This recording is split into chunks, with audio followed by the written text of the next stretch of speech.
Good morning, Chair Lilly and Legacy Committee. Thank you for having me. This is a great bill to have on such a great day. History definitely matters. It matters to me, as you can see. I'm celebrating my history, but we're all a part of history. If you like it or not, as a legislator, you have now become part of the Minnesota history.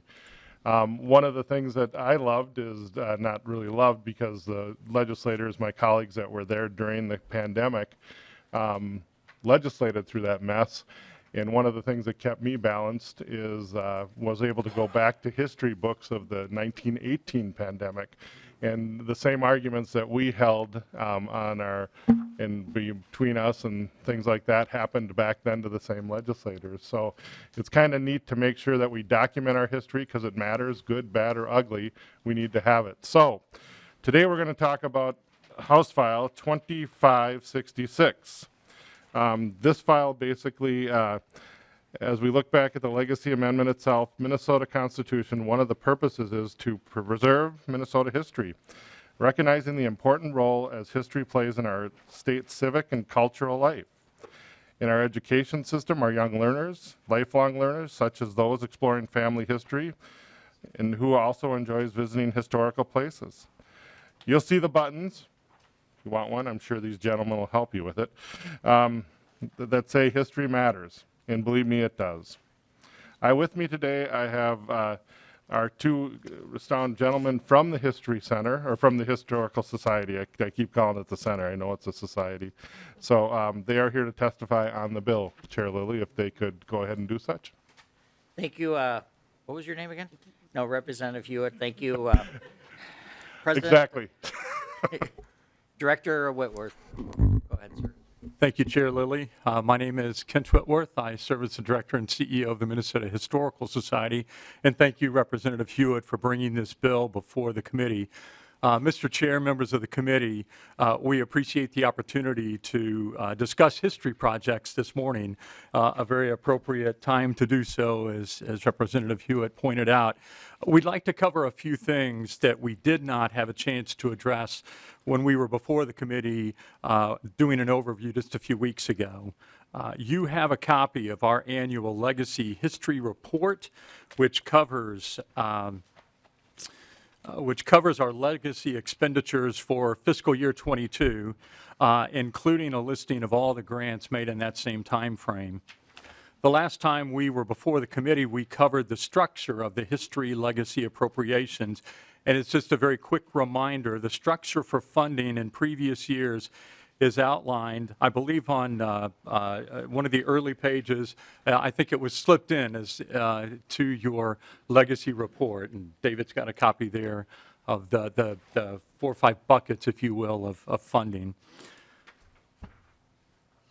At our last hearing, we did distribute Making Minnesota, our legacy activity book for kids, but we really didn't have a chance to describe this amazing project. This book is geared towards 4th and 5th grade age groups, and it contains activities that reflect Minnesota's history, parks and trails, clean water, and habitat, all the things that make legacy activities so important. This book is free, and we are now in our 3rd printing of Making Minnesota. We've distributed more than 50,000 copies to date. Our author and artist, Pat Bauer and Dave Geister, are very talented teachers, and they have hit the road and will continue to do so. They've done a teacher training program at the History Center. They have visited Library Day at the Capitol, and they have a very aggressive schedule of visiting libraries and historic sites and hopefully parks over the spring and summer. Mr. Chair and members of the committee, we appreciate your support of this project and other history projects as well. There are so many great initiatives that have been accomplished through legacy funds, and we'd like to highlight just a few recent projects. Very, very recently, we had a chance to discuss with Representative Backer a project in his area to preserve the Carnegie Library in Browns Valley. And the project manager was kind enough to send a thank you letter to us. An excerpt from that letter reads, "Words cannot express how thankful we are for the opportunity to work towards restoration of this beautiful and important building in our town. Here in the Metro, Legacy Funds have produced an interactive online guide to a walking tour of LGBTQ plus history in Minneapolis and St. Paul. And we will actually have a photo exhibit this fall in the lobby of the Minnesota Historical Society's Mill City Museum, which documents the locations of that walking tour. And the third project I'd like to highlight is a project that is just a few miles away from here on Marshall Avenue here in St. Paul. It's a great example of a community documenting its history and preserving a historic place. Thompson Hall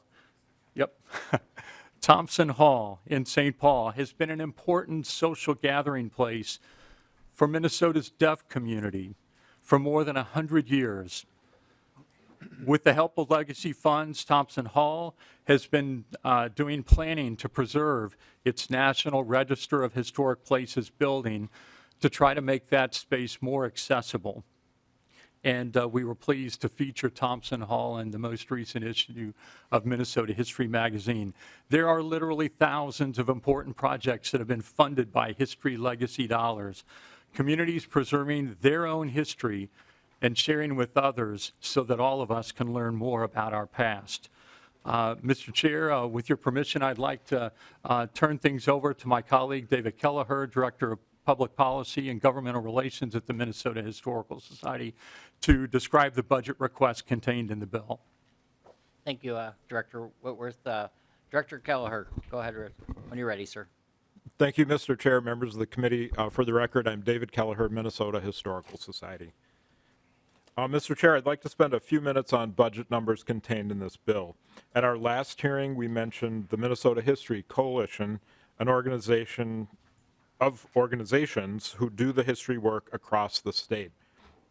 The History Coalition is requesting 33% of the Arts and Cultural Heritage Fund to reflect the language of the Minnesota Constitution, the Legacy Amendment, which is to preserve Minnesota's history.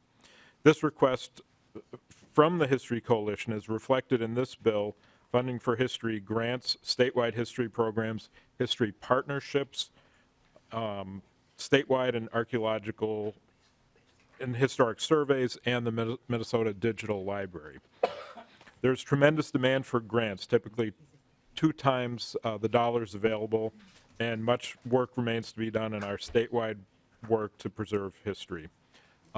Mr. Chair, we'd be happy to answer any questions about the budget numbers, but we're just so excited about all the different projects that are happening, and I wanted to mention one more. Up on the 3rd floor of the Minnesota Capitol is a gallery that has been quiet and dark for the last couple of years, and a new exhibit just opened on Monday called Our Austin, Our America was done. It was a real great collaborative effort with the community of Austin, first of all.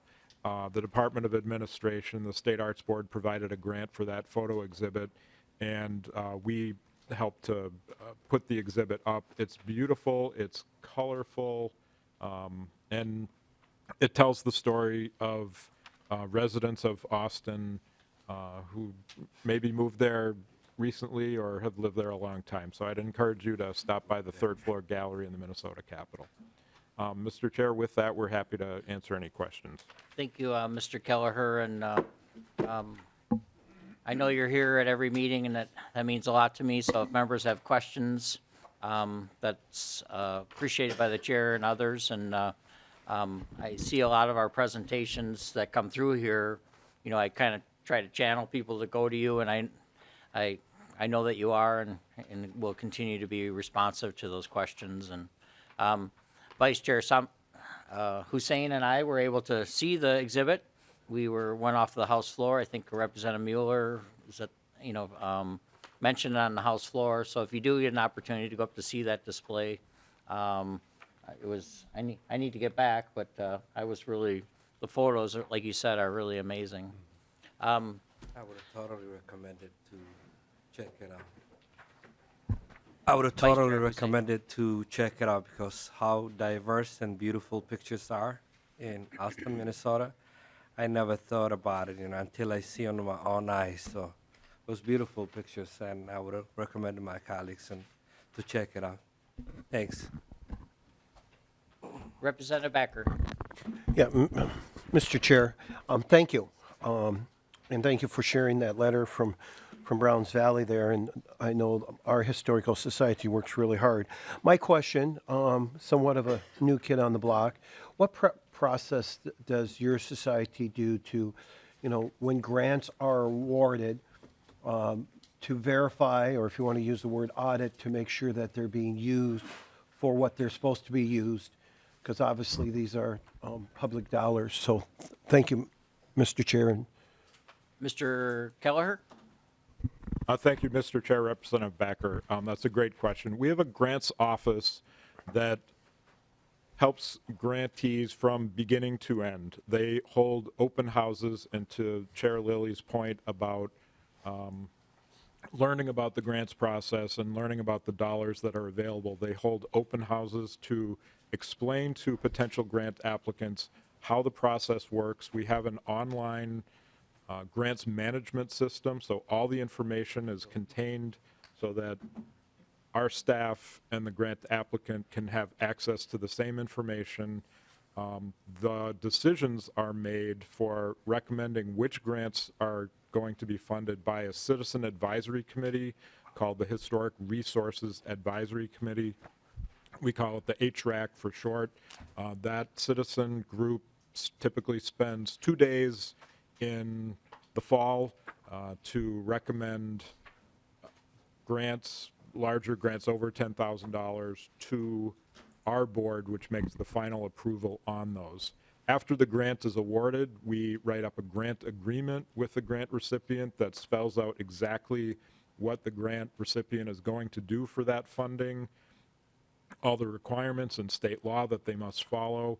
And then if the grant is over a certain threshold, there will be a site visit, and they will report on what they're doing at different milestones.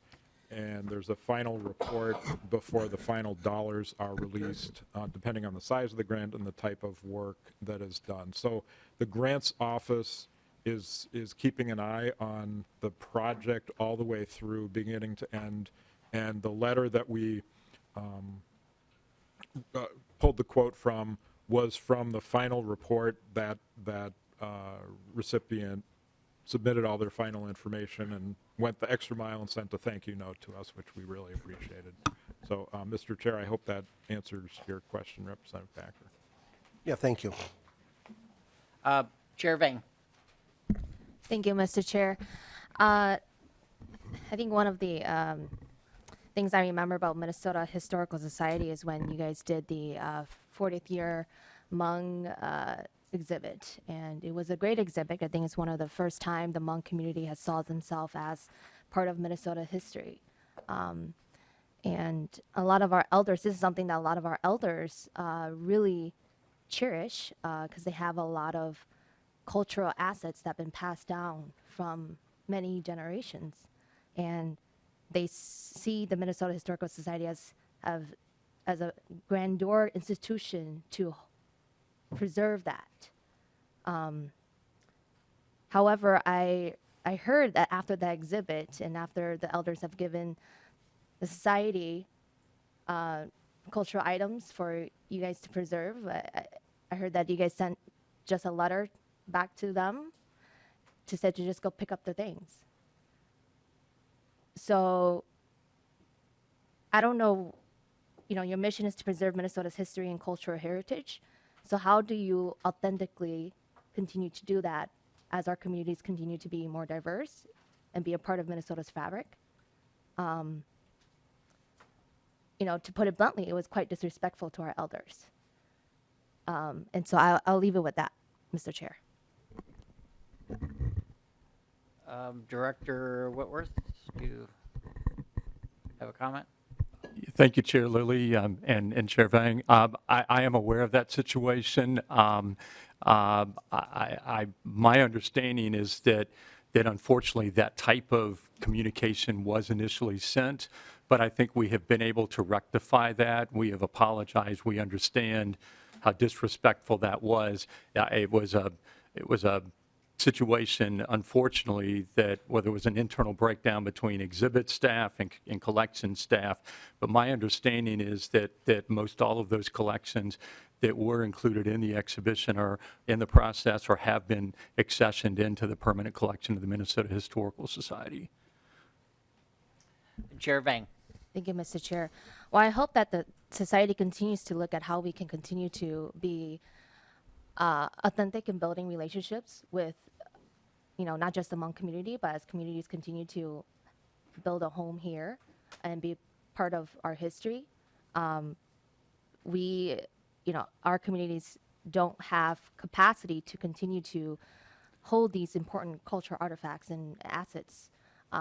We have the Hmong Culture Museum, but they're very tiny and they don't have that capacity. And so how do you guys continue to be able to help us preserve our history that's also part of Minnesota's history too? And I hope that you continue to work on that. Thank you.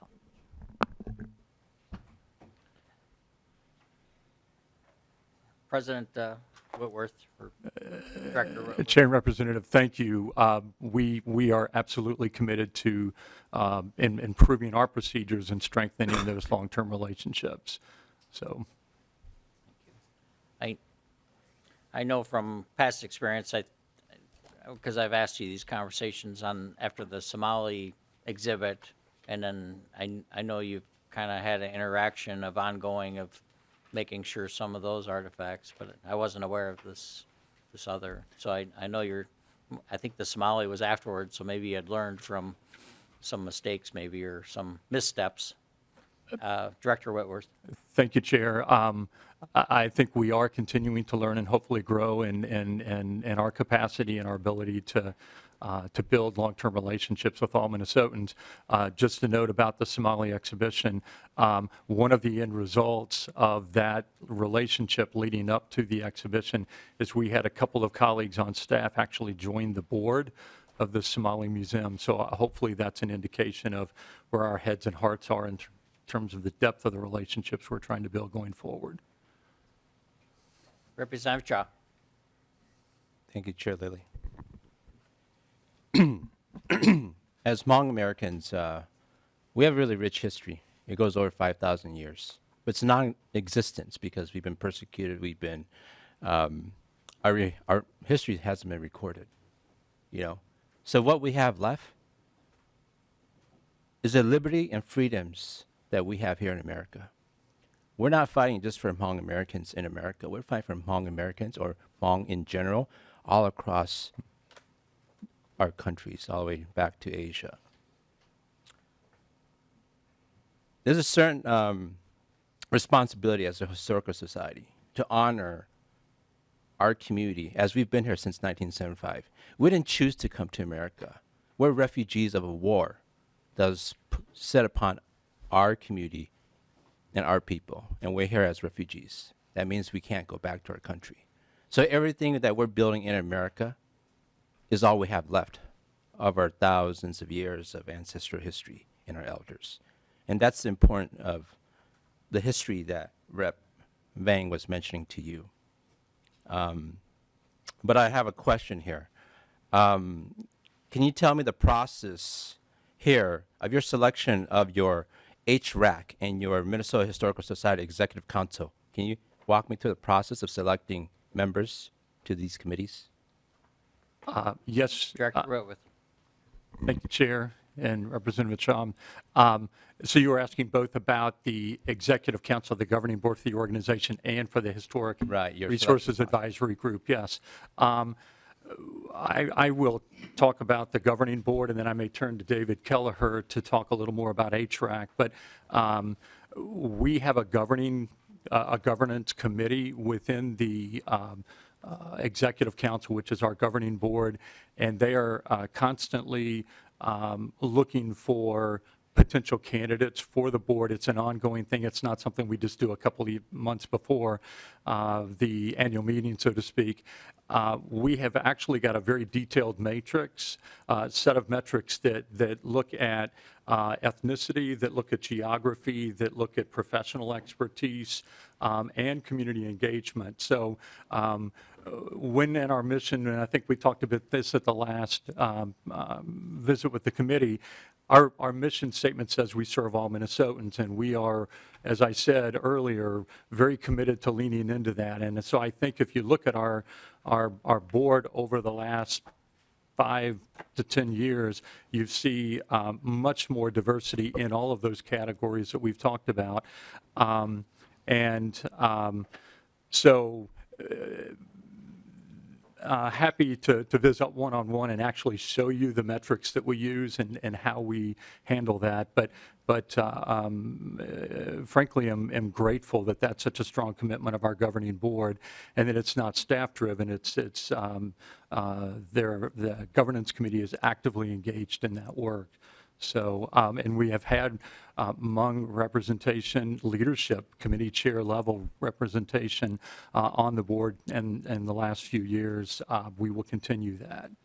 But I think if you look at our composition, that it is increasingly representative, and that is certainly our commitment long term. So with regard to HRAC, I'll turn to David.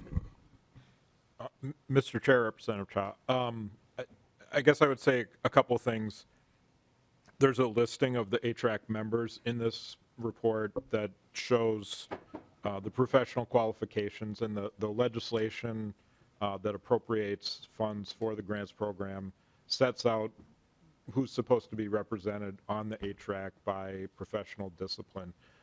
I think we use a similar mindset, if not matrix, to make sure that the members of the HRAC represent the geography of the state, the different dimensions of diversity of the state, and I think you can see to the extent that that's visible from the names and professional qualifications that we have not achieved perfection, but we're working toward having good representation on that committee.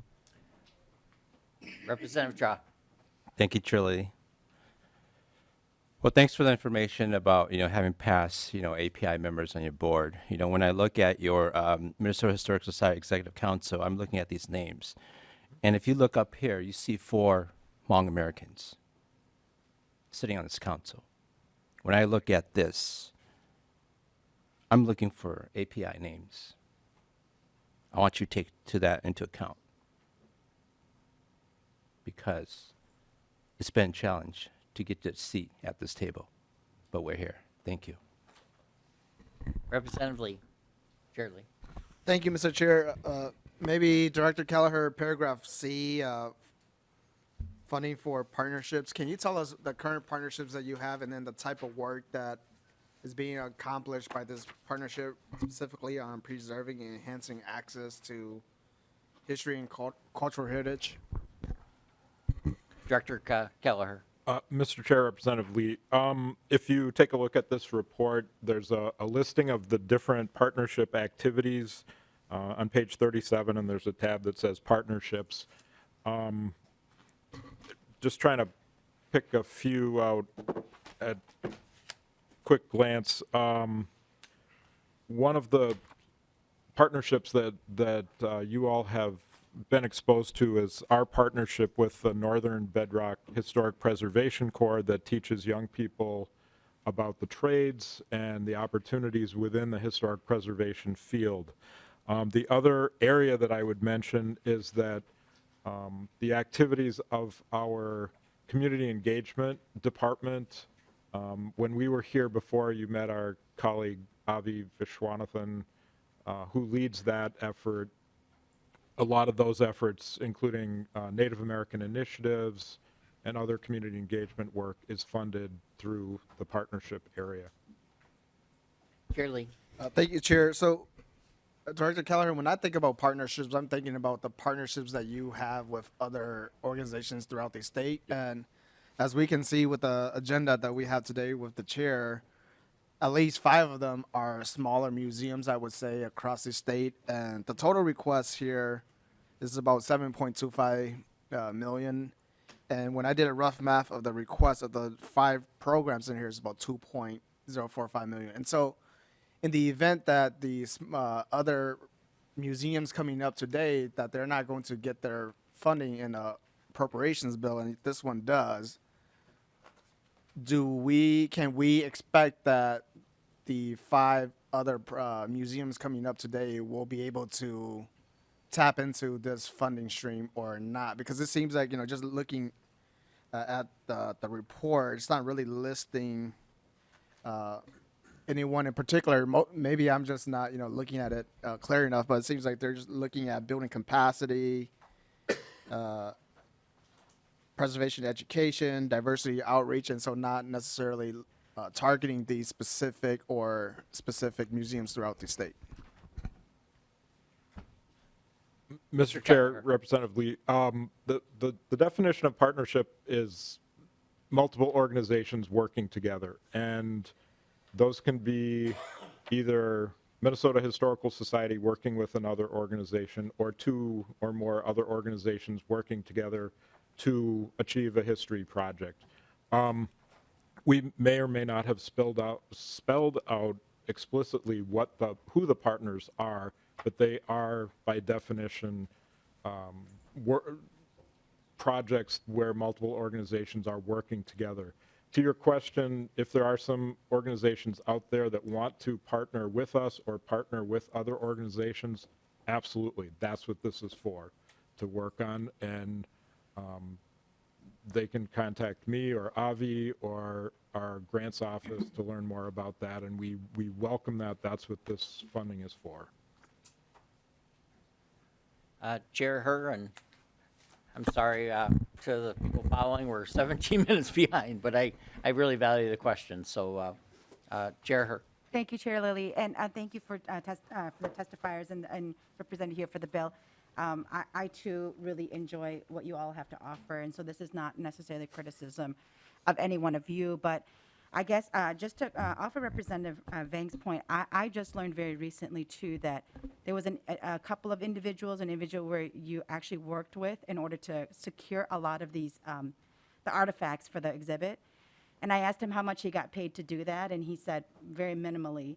And I was really disappointed when he told me everything that he did, that he actually went to each elder's house, picked up their materials, made sure that he documented what he took from each person, and then that he was responsible to return it. And when I think, and this is not, like I said, this is not a criticism of you. I think this is a criticism of how our institutions here are run, is that the people with the most access and the most funding, they pay themselves, and then the people who we generally ask for labor that is not well paid are always the people from marginalized communities and communities of color and communities that already don't have resources.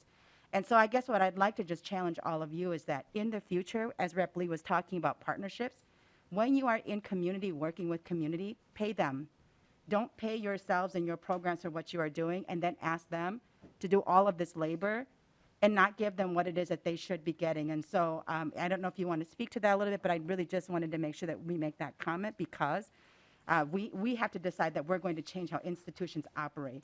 And so when we do go into community, especially as Representative Vang's charged to ask all of you how you're going to be more inclusive of our diverse communities that are growing, how do you honor those diverse communities by ensuring that you're not coming to us to ask for money to pay for what you all do, and then we don't actually adequately pay those that we are asking for their time and their resources. Thank you, Chair Lilly.